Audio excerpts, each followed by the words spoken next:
normally I would not include a song from Fiddler on the Roof, but this is the Yiddish version. And that is what I've included there is the Yiddish translation. So I think like pretty soon after Fiddler was a hit here in the United States and everywhere, what happens? Look, musicals get translated. It happens all the time.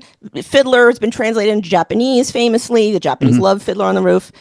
So in Israel, they made a Yiddish version, and it was done by a very, very talented, the translation was done by a very talented translator named Shmuel Rudansky. I have to be honest with you, like for some of the songs, I really prefer the Yiddish because it's so deeply Jewish. And I wanted you to see the lyrics because you'll see, like, compared to the English, it's like, whoa.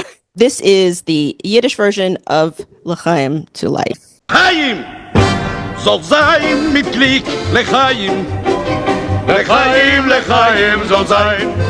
Lass mir noch lebendig und freilich sein. Weil wie am Melech sein. L'chaim soll sein mit Glück, L'chaim.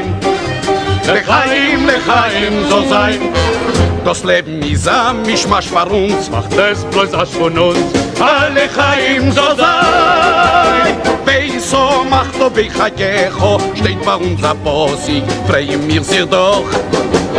Besser statt zu sagen Echo. Macht man sich a Simche. Will man Simches noch.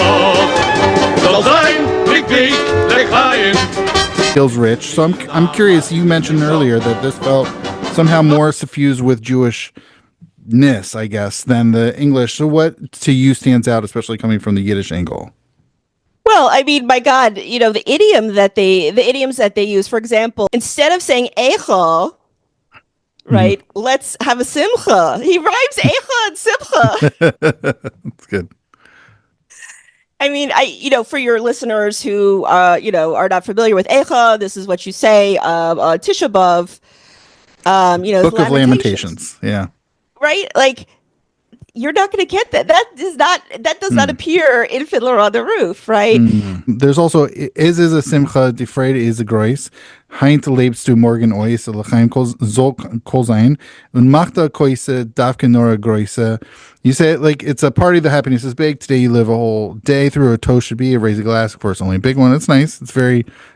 I zoomed in on the drinking piece, so it may not be the whole thing. I'm just glancing at it. Even just this one line where it says in English, drinks for everyone, but der langt alle men zu trinken, bring everyone a drink. It's like there's more of an action rather than just like everybody's going to drink. Here it's like, okay, we're going to make this activity and bring physically people drinks. I don't know, so it feels a little bit more active. Oh, absolutely. Mach the koise, raise a glass, right? Because there's a lot of Lashon Kodesh or Hebrew words in here also that just gives it such a different flavor. Like a koise is not just a glazel or a glass, a kos, Dafka nor a groise. I like that they rhyme koise, right? So koise is associated with a cup that you drink alcohol in. A koise, a groise, right? What a great rhyme. Hotaponim, machatonim, right? Apparently, and in-laws, that rhymes in Yiddish. And then when the Russians come in, they say, Euch die Goyim wollen trinken euer Fläschel Wein, right? The Russians come in and say, even the Goyim are going to drink from your, bottle of wine. That's funny because here the English is may you both be favored with the future of your choice, which is wildly different than the English. In a mazel dikil show, like I'm saying, all the idioms are so deliciously Yiddish, where they are obviously not in the English. Yeah, I love it so much. It sounds a lot more lively than the English. It really version. does. It's got so much more flavor to it, as they say. Yeah. A bracha and hatzlacha.